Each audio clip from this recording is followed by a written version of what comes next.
Eh bien bonsoir à tous, on se retrouve pour une nouvelle vidéo, un nouvel épisode pardon plutôt, de la série consacrée à vos youtubeurs car FIFA Manager préférés. Et on continue dans le gratin de ce magnifique YouTube game et aujourd'hui on va aller... On avait déjà fait un olympique avec Monsieur CK, direction un supporter d'un autre olympique, d'une autre couleur, Monsieur SD. Comment vas-tu déjà? Eh ben ça va super, hein. Écoute, voilà, je t'ai fait attendre 20 minutes, donc maintenant je vais bien, j'espère que toi ça va bien aussi. Et je suis très contente de ton invitation, j'ai beaucoup aimé notamment l'épisode avec CK que j'ai regardé, parce que Nick Micro évidemment, même si... voilà. Donc voilà, merci de m'inviter, ça fait plaisir, hein. J'espère qu'on va passer un bon petit moment et que voilà, tu vas pas trop me... Voilà, que ça se passera bien. Normalement, on va juste en apprendre plus sur toi. Il vient de l'en parler en plus, parfait, c'est une transition toute Ah, trouvée. Je vous laisse avant ça, si vous n'avez pas vu forcément les deux premiers épisodes qu'ils ont sortis avec, que ce soit CK ou Micro, je le fuck un petit peu moins. Et ensuite, petite annonce également, puisque généralement vous regardez la version condensée, courte. S'il y en a qui veulent vraiment, il y aura une version longue où il y a globalement pas de cut. Et je vous laisserai tout ça dans la description. Je vais laisser par une petite présentation de toi-même. Comment tu pourrais te présenter aux rares personnes qui seraient fous et qui ne te connaîtraient pas encore? eh bien écoute, moi je suis youtubeur carrière, étonnamment. Je ne fais que de la carrière depuis le début de ma chaîne. On va dire depuis que ma chaîne je l'ai reprise, parce qu'à la base j'avais une chaîne Minecraft au tout début, hein. Donc là On y c'était une reviendra, époque, on y reviendra. c'est une grande époque et j'ai commencé, j'ai repris on va dire YouTube ou commencé YouTube sérieusement quand j'avais 16 ans. Sur du FIFA, sur du mode carrière et sur FIFA 17. Et donc, j'ai pas arrêté depuis et j'ai atteint plus de 100 000 abonnés. Une belle communauté qui me suit dans mes aventures. Voilà, voilà, tout simplement. Et moi, donc j'ai 22 ans, bientôt 23. Et je suis originaire de Castres, donc près de Toulouse. Voilà. Moi, j'ai envie de savoir, comment est-ce que tu en es arrivé au football? Est-ce que tu as des filiales plus familiales? Est-ce que c'est peut-être ton père, des cousins, des frères? Plus à l'école, plus des amis? Ça peut être plein de choses. Eh ben écoute, moi je suis dans un département très rugby, hein, Castres, le Tarn, c'est très rugby, genre c'est même que rugby, il y a pas de foot. Donc en fait, je suis pas du tout prédestiné à faire des vidéos de foot et quand même aujourd'hui je parle un peu avec des gens, ils me disent ah donc tu joues au rugby parce que je joue au rugby et tu fais des vidéos sur le foot. Tu vois, il y a toujours ce clivage un peu bizarre. Donc j'ai découvert le foot, j'ai toujours regardé un peu le foot parce que mon père était un grand sportif, adore le sport, donc le foot ça a été logiquement l'équipe de France, tout ça. Je pense que mes premiers souvenirs, c'est l'équipe de France plutôt. Mais j'ai découvert le foot avec mon père qui m'emmenait au Stadium de Toulouse pour voir des TFC OL. Voilà, parce que j'ai toujours été fan de l'OL. Et donc mes premiers moments foot, ça a été c'est 1 heure de voiture où j'allais au Stadium de Toulouse, qui est le premier stade vraiment de club de foot que j'ai découvert. Et ben, du coup, bah, ça a jamais arrêté. J'ai toujours été à la fois foot, à la fois rugby. Même si maintenant c'est vrai que je suis très foot, je suis beaucoup plus le foot que le rugby. Et est-ce que tu saurais me citer, t'as parlé des premiers moments, est-ce que tu as ton premier souvenir foot à un moment, c'est peut-être, je sais pas, un moment où tu regardes un match justement avec ton père, t'en parlais? Oui, j'ai un souvenir incroyable. Mon premier match de foot, je m'en souviens très très bien. C'était un TFC-OL. Et je me souviens que Kim Kallström, le Suédois, qui était à l'OL à l'époque, qui était très bon, et d'ailleurs il a toujours une grosse attache avec l'OL, prend un carton rouge parce qu'il crache sur l'arbitre. Sauf qu'en fait, il crache pas sur l'arbitre, il crache à côté. Sauf que l'arbitre, il pense qu'il lui crache dessus, donc il lui met un carton rouge. Et du coup, pour enchaîner, actuellement, vu que je suppose que Petit SD a bien grandi depuis, il en est où ton rapport au foot? Est-ce que t'es quelqu'un qui pratique, tout simplement? Est-ce que, bon, je suppose que tu regardes des matchs, tu joues Bien beaucoup à sûr, FIFA, bien est-ce que sûr. même t'as un petit côté analyse, un petit peu de ce qui peut se faire, ou essayer d'avoir une petite palette tactique dans la tête, quoi? Alors, moi, je fais du futsal le lundi, voilà, avec les collègues, tranquillou. Le foot, j'adore en faire, vraiment, c'est un truc, je kiffe ça. Bon, moi, je fais 1m80, je suis un profil plutôt défensif. Même si ben, enfin, je suis très physique, je répète beaucoup les efforts, j'ai beaucoup de grinta, donc je pourrais jouer au milieu de terrain, il n'y a pas de souci. Mais j'aime bien la défense, ça peut paraître paradoxal, mais j'adore, et je le dis dans mes vidéos des fois, j'adore les défenseurs. J'adore un gros tacle glissé qui est bien réussi, qui est propre. C'est même plus beau pour moi qu'une roulette des fois, tu vois. Et donc, tu parlais de la tactique un petit peu. Moi j'aime bien. Alors je suis pas comme le frérot Nano où vraiment lui c'est quelqu'un qui est presque, il est bouquiniste, hein, Nano. C'est quelqu'un que j'adore et avec qui je suis très ami. Mais moi j'aime bien. Ouais, franchement j'aime beaucoup les entraîneurs qui ont une patte. On a hâte de voir la patte Boss, Peter Boss. J'ai mon avis sur le foot. J'évite de trop le donner précisément. Notamment sur Twitter, je parle quand je dis ça, parce que Twitter, vite, tu vas dire quelque chose et on va forcément te dire le contraire. Mais oui, j'aime bien avoir un avis, mais souvent le garder pour moi. Mon avis un peu tactique sur les joueurs, même sur l'OL, tu vois, j'aime bien avoir mon avis des fois un peu. Voilà, j'ai mon avis, je le garde souvent. Ça m'empêche pas voilà, d'en avoir un et d'aimer le beau football, évidemment.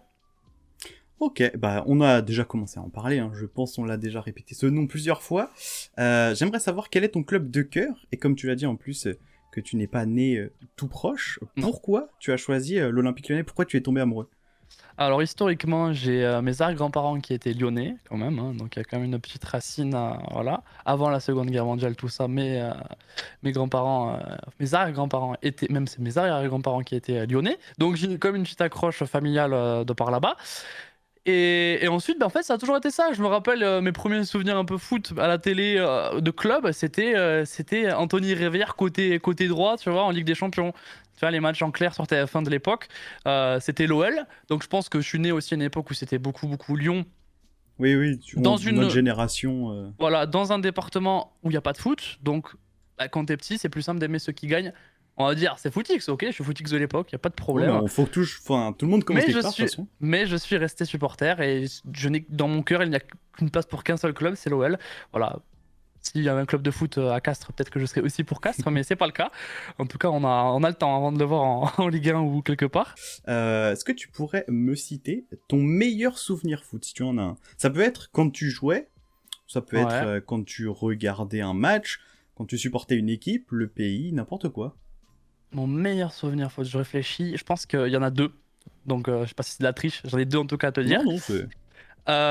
C'est des trucs très récents parce que quand l'OL dominait le championnat, moi je suis né en 98, donc j'étais très petit quoi, j'avais 10 ans quand ils ont perdu le dernier titre, enfin quand ils ont arrêté de gagner. Donc à 10 ans, bah tu te souviens. Mon premier gros, j'en ai trois même. Mon premier gros souvenir, c'est le 5-5 OL, OM-OL. Premier gros souvenir que j'ai vu avec un supporter de l'OM dans mon salon, donc c'était incroyable, hein, vraiment, c'est un scénario. Tout le monde est Si vous content en pas, plus. si vous l'avez pas vu, ce match, je vais résumer, mais c'est le premier truc à aller faire après cette vidéo, hein, ce résumé de OL-OM, incroyable. Ce match Avec Margot exceptionnel. Tan, je crois, au commentaire en plus. Oui, Margot Tan au commentaire. Incroyable. Franchement, ce match était phénoménal. Je l'ai vécu du coup en direct à la télé et c'est un souvenir incroyable. C'est mon plus vieux souvenir, je pense, devant la télé où je me souviens vraiment, tu vois, du match entier. Sinon, c'est beaucoup plus vieux, c'est campagne de Ligue Europa, c'est quoi, c'est 2016 ouais, c'est ça, où Lyon va jusqu'en demi-finale. Et le match retour face à l'Ajax à Amsterdam en demi, entraîné par Peter Bosz Oui, c'est d'ailleurs. ce que j'allais dire. Contre un grand ami à toi. Voilà, donc le match aller, on perd 4-1. On a Fekir qui rate le 4-2, qui aurait tout changé. Il rate un face-à-face lors du match aller. Match retour, on joue très mal, hein, on n'est pas bon. Sauf que, bah écoute, on est quasiment dans le temps additionnel de la première mi-temps. Lacazette te sort un premier but. Engagement, Fekir récupère. Centre très fort second poteau. En 2 minutes, on met 2 buts. On est à la mi-temps du match à 2-0. Le stade est en feu. Voilà, et donc 2-0, ambiance de folie.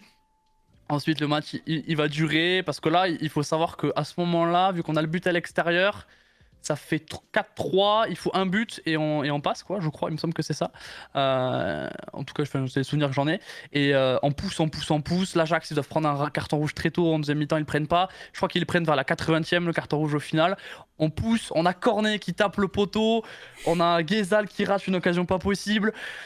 Et malheureusement, on perd le match, mais ça a été tellement intense. Cette campagne de Ligue Europa a été tellement incroyable que ce match finalement est le résumé de la campagne de Ligue Europa où ça passe pas, mais ça doit passer quoi. Ça doit passer. On doit gagner. On gagne le match, mais on doit passer et on passe pas. Mais c'est souvenir incroyable. Donc ça c'est le premier. On va dire gros souvenir récent. Et le deuxième, il est super récent, c'est le Final 8. cette victoire contre Manchester City exceptionnelle. J'en ai reparlé dans la semaine, tu vois, avec des collègues, de Sterling qui rate qui rate le but vide en fait, qui rate le but Un mec vide. très sympa, hein, Sterling, je pense. Non mais Sterling, dès que j'en parle maintenant, je le vois comme un joueur minable alors que c'est un excellent joueur, tu vois. Et il rate un truc pas possible. Et l'engagement d'après, Anthony Lopez sur Moussa Dembélé, 3-1, terminado. Merci, finito pipo. Manchester City rentre chez eux et on va en demi-finale pour la deuxième fois de l'histoire de Ligue des Champions. Enfin, c'est... Du coup, on vient de parler de bons souvenirs. Ah ouais, les bons Il souvenirs. n'y a pas que des bons souvenirs, malheureusement, au foot. Il y en a aussi des mauvais. Est-ce que tu saurais me dire ton pire souvenir foot? Mon pire... Parce que du coup, le match contre l'Ajax pourrait être un pire souvenir, mais en fait, au moment où je le vis, c'est un souvenir terrible, l'Ajax. Et avec du recul, ça devient finalement un bon souvenir, tu vois. Mais presque, j'ai envie de te dire, la dernière finale de Coupe de la Ligue, perdue contre Paris au tir au Au but. tir au but? Ouais. En fait, ça fait tellement d'années que Lyon va en finale contre Paris, systématiquement, et qu'on se fait poutrer la gueule, des coups de 3-0, où on se fait avoir. Même en 2014, finale de Coupe de la Ligue, je crois, où Lacazette réduit la marque à 2-1, on se dit peut-être que. Ben non, en fait, non, contre Paris, ça passe jamais. Et là, une fois dans ma vie, je me suis dit, ok, on les a tenus jusqu'au tir au but. Ça y est, on va l'avoir, notre titre qu'on veut depuis 2012. Ben non, en fait, toujours pas, toujours pas. C'est toujours pas le bon moment. Du coup, on n'a pas trop parlé de stade pour l'instant. Tu l'as dit, bon, toi quand tu vas au stade, c'est plus pour C'est rare, jouer, ouais. jouer avec un ballon plus ovale, disons. C'est ça. Est-ce que tu as quand même un souvenir marquant au stade? Oui, il est très très gros même. Sache que j'ai fait un match à Gerland, donc l'ancien stade de l'OL. Un seul dans ma vie, hein, c'est triste, mais c'est comme ça quand t'habites Quand à t'habites 6 pas à heures côté, ouais. de Lyon et que tes parents sont en rugby. Tu vas pas aller leur dire, bon, viens, on va se déterre 6 heures. Non, non. Donc j'y suis allé. C'était un cadeau d'anniversaire. Non, c'est pas ça. Ça, c'est la fois d'après. J'ai deux trucs à te raconter. Gerland, j'étais allé avec un ancien badgone qui était donc sur Castres, qui était ami avec ma sœur. Donc tu vois, c'est des trucs, ça s'entrecroise avec un peu de chance. Et du coup, on s'est déterre pour aller voir un OL PSG que tu vas te connaître. Encore un. Toi qui es supporter de PSG, tu vas très bien voir le match dans lequel je parle. On parle d'une époque où l'OL était premier de Ligue 1, où l'OL rêvait de titre, où l'OL avait l'équipe pour gagner. L'OL avait une très belle équipe avec quasiment que des joueurs du centre de formation. Et du coup, c'était, je crois, mois de février, un froid terrible à Lyon. Je suis du coup à Gerland pour la première fois de ma vie. C'est un OL PSG prépondérant, le fameux match à 6 points, c'est ça. On a un OL qui mène 1-0 très vite, je crois. Il me semble que c'est très vite avec un Fekir. Il fait un enchaînement incroyable. Je crois que c'était pour NG qui marque. Je sais plus trop bien le buteur ou Lacazette. On mène 1-0. On tient. On a Anthony Lopez incroyable dans les cages qui fait des parades sur Zlatan. En voulez-vous, en voilà de partout. Et puis vient ce fameux penalty où Zlatan s'élance. Anthony Lopez qui n'arrête aucun penalty de sa carrière, il faut le savoir. Arrête un penalty sur le grand Zlatan. Qu'est-ce qui se passe?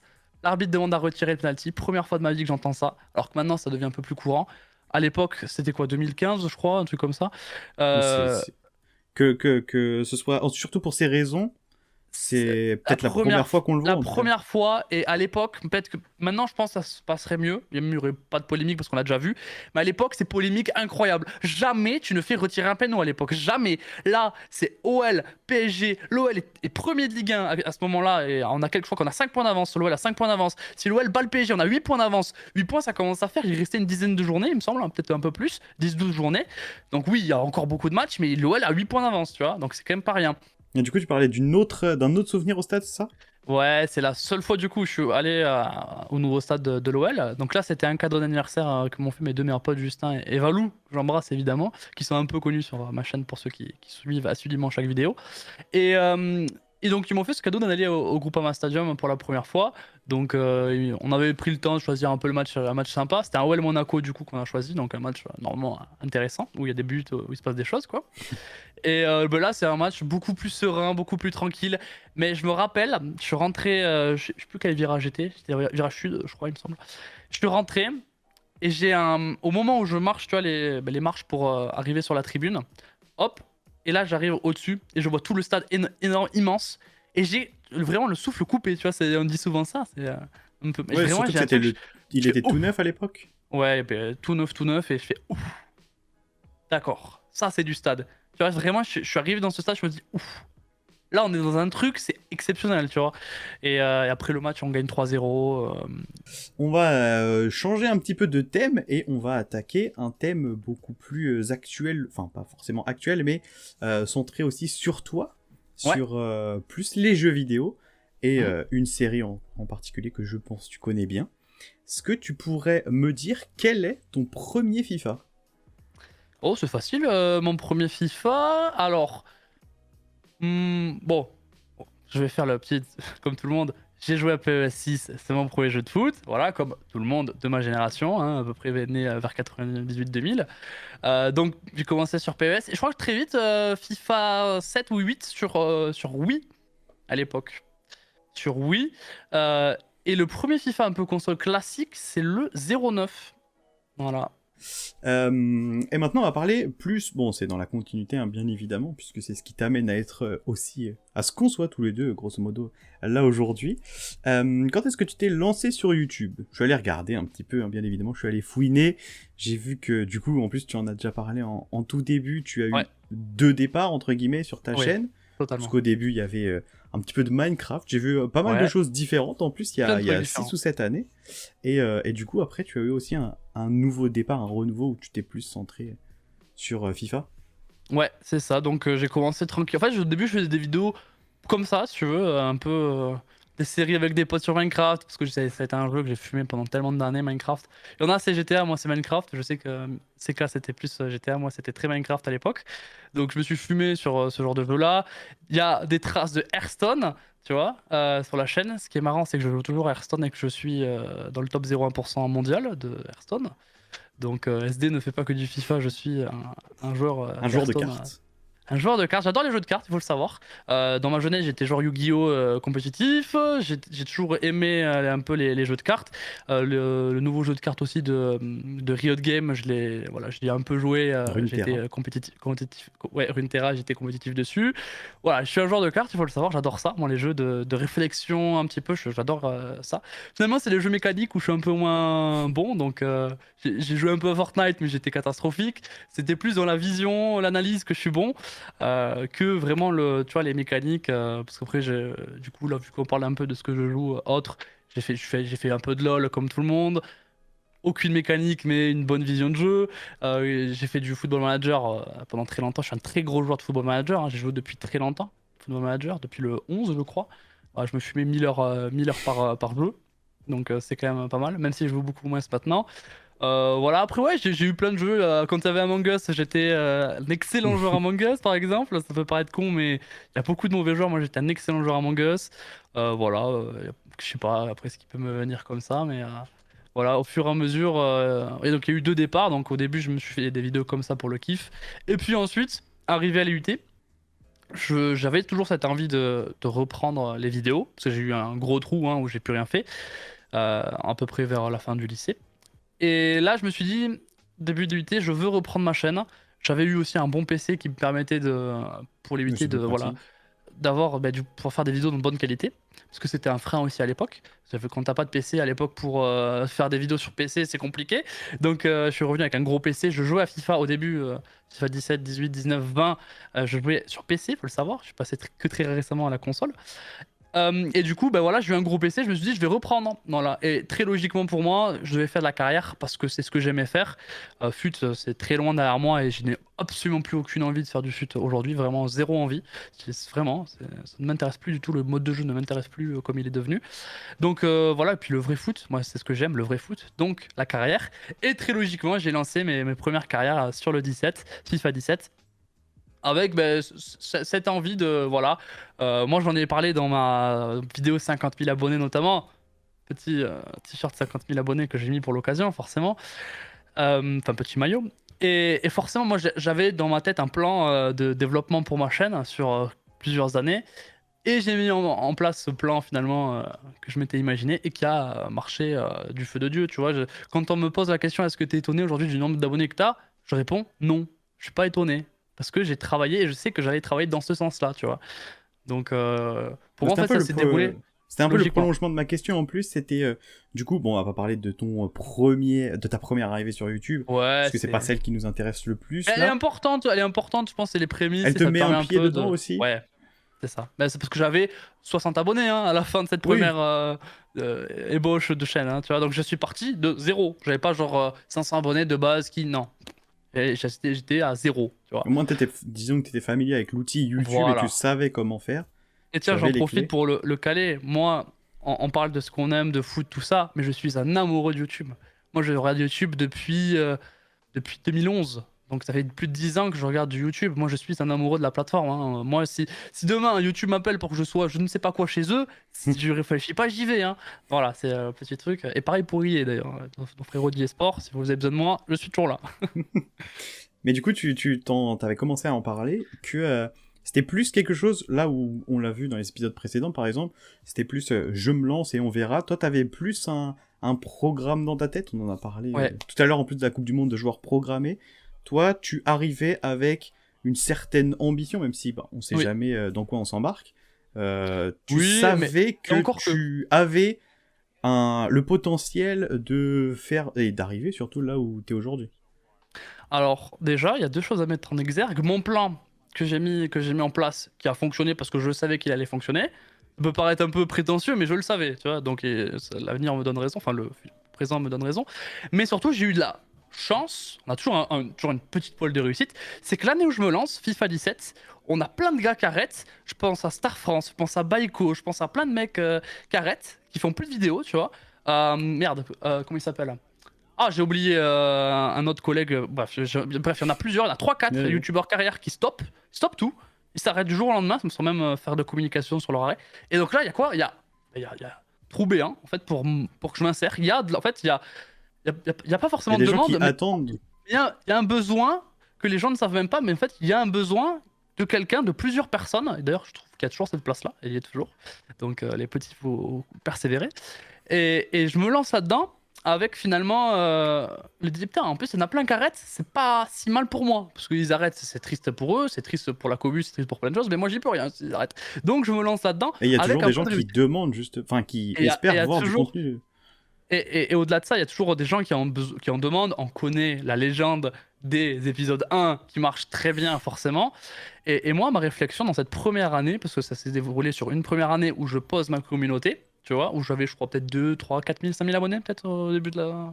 2000, je crois, au début de la première année FIFA, ce qui est plutôt beaucoup, hein, 2000 à l'époque, sur un FIFA, quand tu pars de zéro, ça fait quand même beaucoup.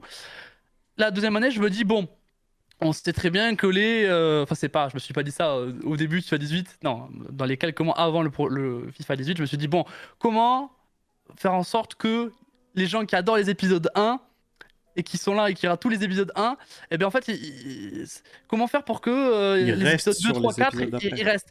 Et c'est là où je vais faire un peu de brainstorming, donc je vais regarder un petit peu ce que font les étrangers, tout ça, pour voir qu'il y a quelque chose qui s'appelle rebuilding en anglais, il me semble, qui est tout simplement le concept qui a inspiré le retapé, qui est moi je me prosterne hein, tous les soirs devant le temple du retapé, qui est le concept phare de la chaîne, même s'il y a aussi les ATLO qui ont été lancés cette année-là, qui ont beaucoup beaucoup fonctionné.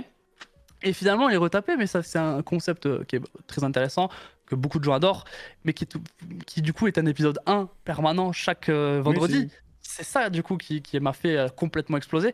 Et surtout, j'ai lancé ça, donc là c'est au début de la deuxième année de mon YouTube, de ma reprise, enfin de mon commencement, c'est que j'étais le premier à faire des concepts. Le premier français à faire des concepts. Ça n'existait pas, il n'y avait que de la carrière classique, que j'adore. Il y a trois carrières classiques tu vois, sur ma chaîne en permanence, donc j'adore ça.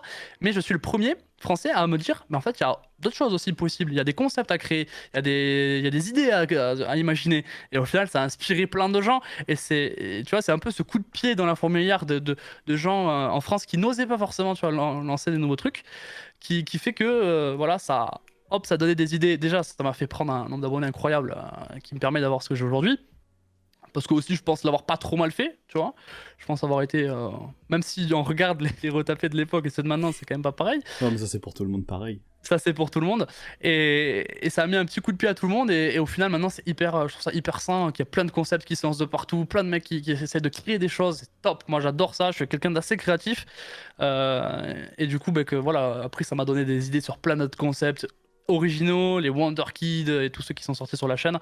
Voilà, et puis les carrières fil rouge que j'ai continué parce que voilà, ça plaît. C'est un truc un peu différent à faire. Voilà, il y a eu plein de petits concepts, il y en a plein que j'ai oubliés, mais que j'essaie de remettre au goût du jour, et on essaie toujours d'être un peu créatif en faisant aussi ce que les gens veulent, c'est très important. Mais voilà, et c'est là où vraiment ça a décollé. Ensuite, ça a été un déroulement un peu classique finalement depuis de FIFA 18. C'est un peu pas toujours la même chose, mais une grosse base qui revient de façon récurrente, on va dire. On va pouvoir entamer notre première petite interlude. Pour ceux qui auraient vu les deux premiers épisodes, il y en aura deux. On va commencer par te mettre dans la peau, tout simplement, du joueur parfait selon toi.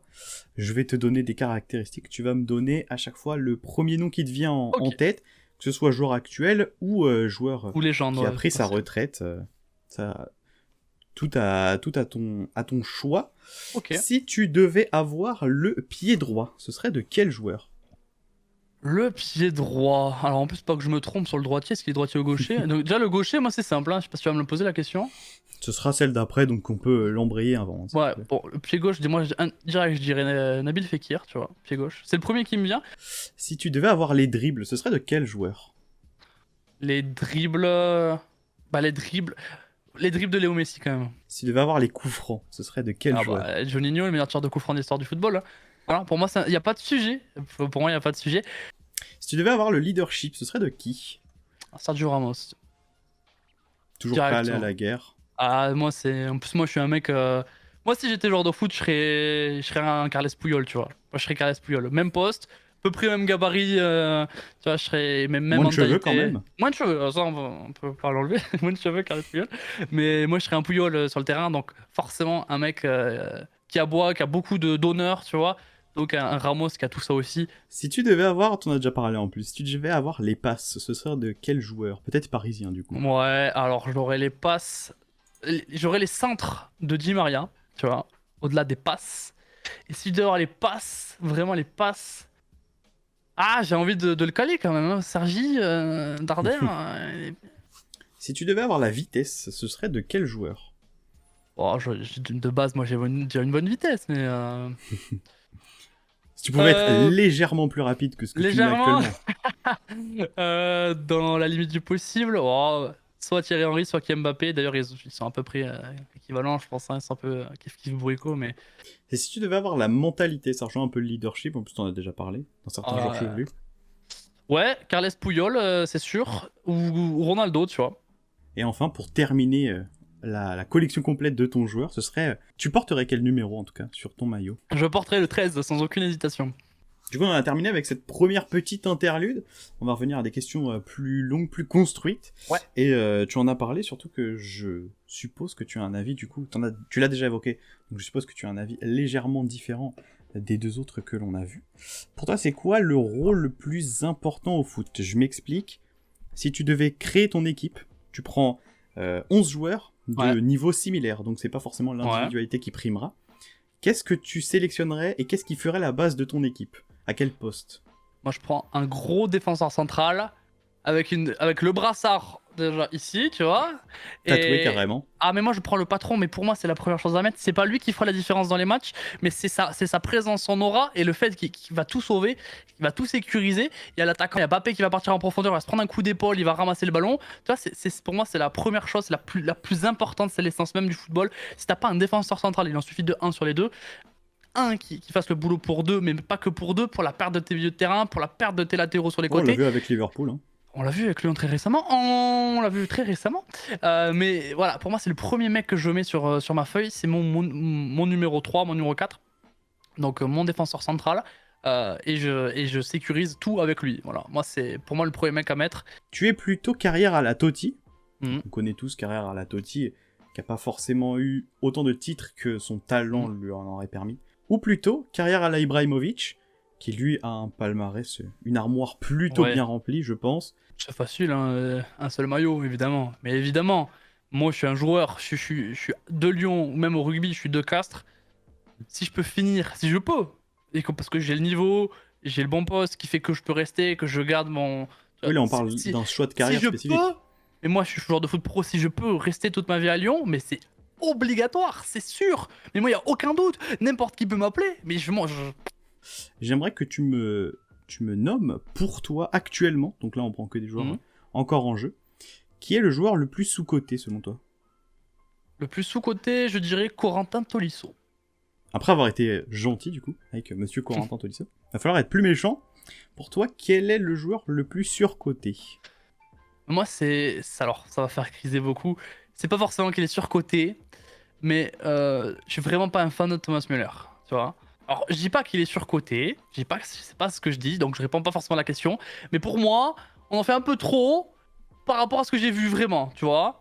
On va aborder un sujet que, personnellement, j'adore. Je le répète à chaque fois, mais c'est vraiment... Je vais pas dire une passion non plus, n'abusons pas, mais on n'en est pas loin. Si tu devais ne garder qu'un seul maillot de toute ta collection, puisque je sais que tu es aussi un amoureux de maillots de foot et que tu as un petit paquet de maillots. J'ai pris de 300 maillots. C'est quoi, je te le montre? Je te l'amène? Si tu l'as sous la main, Ouais, c'est le mieux. je te l'amène.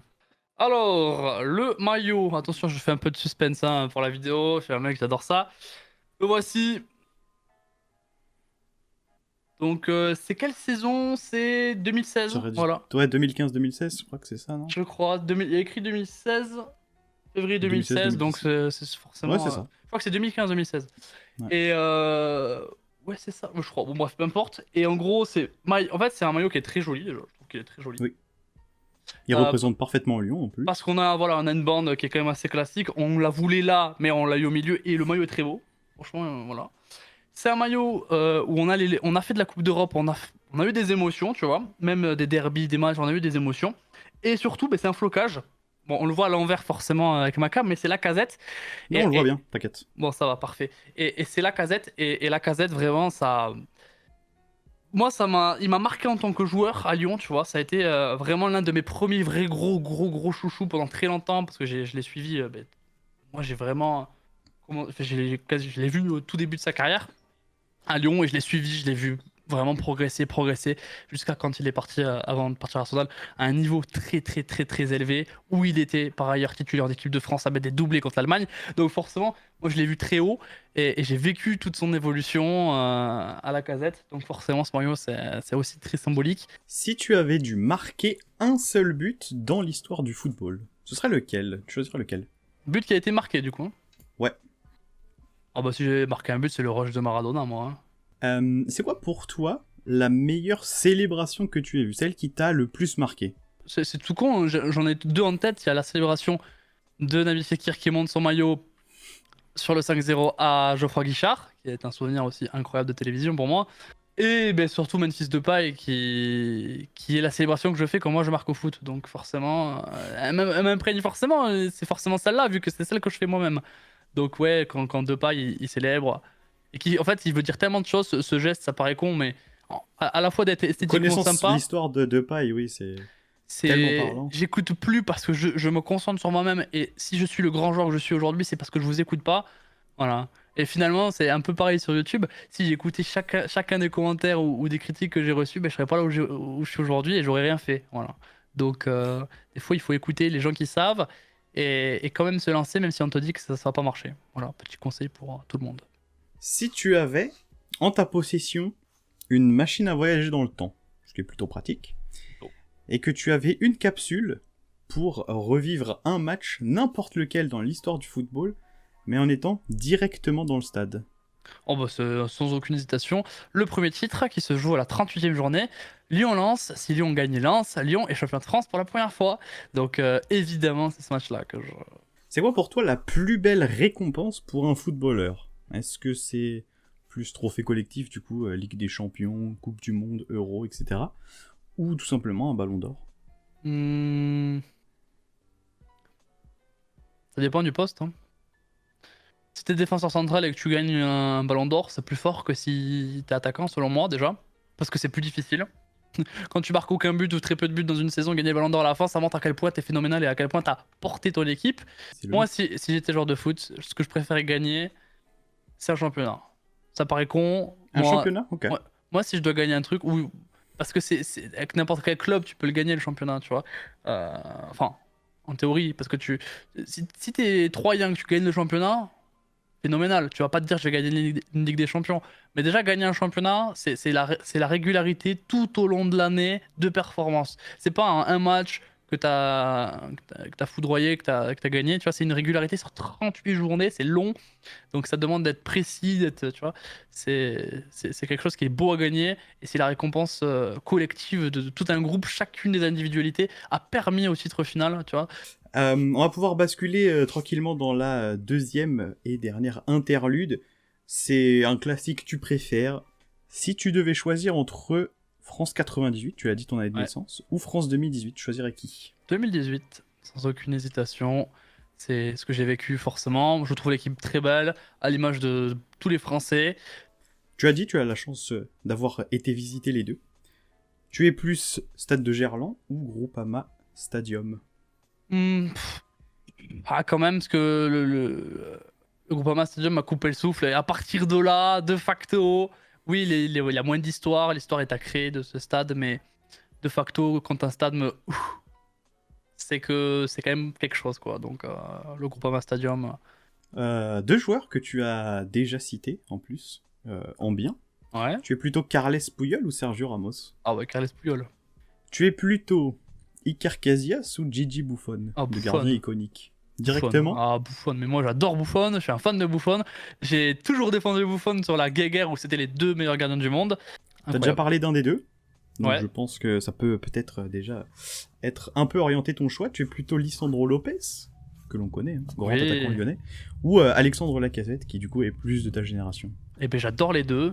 Non, Licha, ce que j'aime beaucoup chez Licha, c'est sa grinta, cet état d'esprit.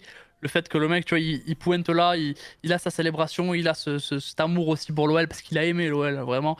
Donc c'est important. La cadette, il est formé au club, c'est un peu différent l'approche que j'ai, tu vois. C'est de base, il aime l'OL, mais même je dirais Licha quand même, hein, parce que Licha, il a quand même porté le club. À partir du moment où il a posé un seul Lyonnais, il s'est senti Lyonnais direct, tu vois. Pour moi, c'est plus dur de se sentir Lyonnais en n'y étant pas né ou en n'ayant pas été au centre de formation et en étant en plus étranger qu'un mec qui est formé, qui a de base l'identité lyonnaise. Donc non, Licha, ce qu'il a fait en arrivant avec un gros transfert, beaucoup de pression, répondre présent systématiquement, ne faisant que des belles saisons, parce qu'il n'a fait que des belles saisons à l'OL, et en partant, en pleurant, en étant triste de partir parce qu'il voulait pas partir, il est parti pour aider le club. Bon, il y a que chapeau, il y a rien à dire, ça, on applaudit et merci pour tout. Et encore aujourd'hui, quand il a pris, je crois, sa retraite il y a pas longtemps, il continue à planter avec le Racing Club et il a toujours cet amour pour l'OL, donc Tu es plutôt être meilleur buteur ou être meilleur passeur? non, meilleur passeur. Meilleur passeur, Le, parce le don. que moi, ouais, parce que un truc dans la vie, ça fait plus plaisir, le cadeau fait plus plaisir à celui qui l'offre qu'à celui qui le reçoit. Donc je préfère être meilleur passeur que meilleur buteur. Tu es plutôt Karim Benzema ou Juninho? Ah, Juninho quand même, hein. C'est dur, hein, j'aime les deux, mais Juninho, parce que c'est le meilleur joueur passé par mon club de l'histoire du football. Et je vois mal un joueur le déloger un jour. Je le souhaite pas forcément non plus d'ailleurs. Un choix pas facile. Hmm. Si tu devais choisir entre Marcelo ou un tractopelle, tu irais vers quoi? Ah bah, le tractopelle, il a plus d'utilité, hein. Non, mais tu sais que des fois, premier degré, je me pose la question, est-ce que sur ce match, je suis pas meilleur que Marcelo? Si on me met là, dans les conditions du match, est-ce que je suis pas moins ridicule? Voilà, on va me dire, ouais, ouais, ouais. Non, franchement, déjà la vitesse, je me fais pas déborder par Mohamed Ali Chaud qui va à 1000 à l'heure. Et puis non, mais il a tout raté sur ce match et même sur la préparation. Il a fait une bonne saison l'an dernier. C'est un mec qui brille dans les duels aériens, ça tu peux pas lui enlever Marcelo, mais la vitesse il a plus du tout, le placement il a pas non plus, et puis j'aime pas trop ce qu'il dégage. Ouais, là, C'est, j'ai l'impression que ça devient des problèmes plus c'est- dans le vestiaire et ouais. d'attitude que de niveau. L'attitude j'aime pas du tout, moi tu prends un but, je rigole pas moi, je prends un but, je fais la gueule et je veux égaliser, je veux gagner le match. Tu es plutôt Mohamed Salah ou Sadio Mané? Sadio Mané me semble de toute façon plus fort que Mo Salah. Donc je préfère quand même Sadio Mané. Un basculé sur le banc? Tu es plus Jürgen Klopp ou Pep Guardiola? Hmm. Probablement les deux meilleurs coachs Ouais, actuellement, deux je meilleurs pense. coachs actuellement, je suis assez d'accord avec toi pour le coup.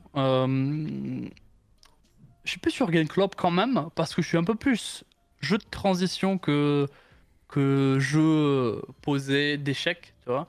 Donc je suis un petit peu plus jeu de transition, je trouve ça un peu plus agréable à jouer, moi, je trouve ça plus sympa. Après, les deux sont incroyables, hein. Mais je trouve qu'en plus, Jürgen Klopp, il est beaucoup plus créateur. Il est capable beaucoup plus de réussir dans un peu tous les clubs que Pep. Tu es plutôt Miralem Pjanic ou Kim Kallström, deux grands milieux de Ouais, terrain passés par Lyon. ouais. J'adore Miralem, moi. Kim, je l'aime beaucoup, mais plus l'homme.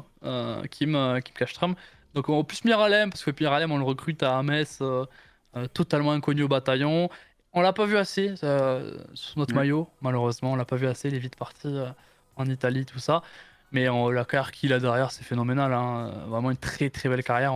On le dessinait pas forcément à autant. Surtout qu'à Lyon, il y a des coachs qui ont pas cru en lui, hein. C'est quand même dingue de se dire ça aujourd'hui.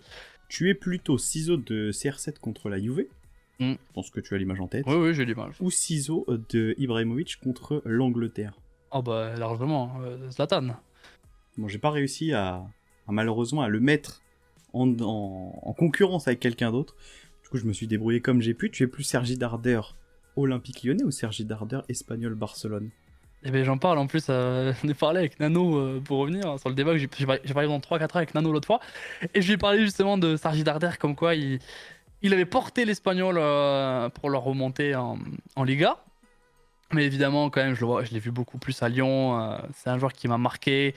Tu es plutôt Grégory Coupé ou Hugo Loris? Oh, Deux coupé, gardiens hein. quand même emblématiques. Ouais, Mais oui, il y en a un qui est resté plus longtemps déjà. coupé largement, puis coupé. Même si Coupé il allait à Saint-Etienne pendant pas longtemps, ça reste Greg Coupé. Il est toujours très attaché au club, là où je pense que Hugo Lloris sera un peu moins attaché, même si on l'a fait exploser au goût du jour à tout le monde. Tu es plutôt gagner la Ligue des Champions avec ton club, on l'a dit l'Olympique Lyonnais, ou gagner la Ouais. Coupe du Monde avec la France? Bon, bah, la Ligue des Champions avec l'OL, parce que la France, on a déjà deux étoiles. Il faut me laisser une petite Ligue des Champions avec Lyon. Et d'ailleurs, c'est toujours mon rêve. Moi, je rêve secrètement toujours que Lyon remporte la Ligue des Champions avant ma mort. Deux choix que tu vas bien apprécier, je suppose. Hein. Tu es plutôt Bruno Genesio ou Rudy Garcia? Bon, Genesio, largement. Parce que au moins, Genesio, lui, il aimait le club. Et lui, il avait pas de volonté de faire mal au club, tu vois. Oui, juste de nuire. Si t'es pas bon et que t'aimes ton club et que tu fais de ton mieux, t'es pardonné. Si t'es pas bon, que tu t'en fous du club et que tu fais des choix, tu sais que c'est pas dans l'intérêt de ton club, là déjà moi ça me pose problème, tu vois. Alors que Genesio, lui, je suis certain qu'il a toujours fait pour le mieux. Voilà. Autant limité qu'il peut être, autant choix pourri qu'il a pu avoir. S'il a fait ça, je pense en tout cas, hein, qu'il a fait ça en se disant c'est le mieux. Voilà. Tu es plutôt encore un duo iconique pour nous, amis français. Tu es plutôt Paul Pogba ou N'Golo Kanté? Ah, j'aime les deux, hein. Ça, c'est dur, hein. Tu vois, ça, c'est peut-être le plus dur depuis le début parce que vraiment, j'aime beaucoup les deux joueurs dans les deux styles totalement opposés. C'est dur, hein, franchement, là. Ah, ouais, je vais quand même dire Kanté, hein. N'Golo pour son histoire globale. Tu es plutôt parcours jusqu'en demi-finale contre le Bayern en Ligue des Champions en 2010 ou parcours en demi-finale encore une fois jusqu'à Manchester City. Non, jusqu'à... Si, c'est ça. Bayern aussi. Tu bats Manchester City et du coup le Bayern en demi-finale en 2020. Ouais, deux fois, c'est le deux fois le Bayern. Qu'est-ce qui est le plus beau? Les deux sont hyper inattendus, hein, finalement, tu sais. Parce que en 2010, on est sur le déclin. On a une équipe Tu entraînée dis que par t'as laissé passer ta chance. on a une équipe. Ouais, on se dit déjà que c'est trop tard en fait. En fait, c'est inespéré pour les deux fois, hein. C'est inespéré sur les deux fois. Quelle est la pire des équipes? C'est ce que j'ai envie de te dire pour essayer de faire mon choix. Quelle est la pire des deux équipes entre 2010 et il y a il y a un an et demi? Enfin, non, il y a un an même. Ouais, 2010, ça doit être plus forte hein, quand même, je pense, hein. On va peut-être avoir pour une fois, la première fois que quelqu'un choisit différemment, puisque Ouais. ton âme de défenseur va peut-être prendre le dessus. Tu préfères gagner 1-0 ou gagner 5-4? Ah oui, voilà, justement, 1-0. 1-0, parce que si tu gagnes. Alors, 1-0, le spectacle s'envole, évidemment. Pas forcément, Après, après il y a des très beaux 1-0. Souvent dans la C'est tête. Alors, moins je pense facile. que mais, j'ai deux arguments pour le 1-0 et ça va totalement annihiler mes potes youtubeurs que j'embrasse, qui sont, bon, Nick Micro, mais c'est quand on l'aime bien. Et du coup, non, 1-0, déjà, t'as pas fait d'erreur. Tu n'as fait aucune erreur. Tu gagnes ton match 1-0, tu n'as fait aucune erreur, tu n'as pris aucun but. Une erreur étant un but. Deuxième chose, il y a tellement de matchs 1-0 où je me serre les fesses pendant 20, 30, 40 minutes parce on gagne 1-0 et on doit tenir, qu'au final, les 1-0 sont pas quand tu gagnes, hein, quand t'es l'équipe qui met un 0, c'est pas forcément un aussi moins beau match qu'un 5-4 ou qu'un score comme ça. Parce que le 5-4, t'es tellement habitué finalement après au but que t'en deviens dingue. Dans le sens où tout le monde peut marquer, c'est open bar, c'est. Non. Alors que le 1-0 où tu trembles jusqu'au bout parce que le 1-1 est à ça, c'est quand même plus. Je pense que le 5-4, si ça fait 5-5, t'es un peu plus préparé, donc c'est. Tu es plutôt, dans l'air du temps, Erling Haaland ou Kylian Mbappé? J'adore les deux joueurs, moi. Je ne fais pas partie de ceux qui a déglingué un peu Mbappé. Bon, j'ai vu que c'est quand il aimait pas trop, mais enfin, en tout cas, il le décrit un peu. Moi, j'aime beaucoup les deux joueurs. Je trouve les deux joueurs phénoménaux. Franchement, entre lui et Mbappé, pour moi, celui qui est le plus susceptible dans les 2 ans d'être Ballon d'Or, pour moi, c'est Haaland. Bon, on va prendre deux joueurs d'un niveau à peu près similaire. Tu es plus Léo Dubois ou Maxwell Cornet?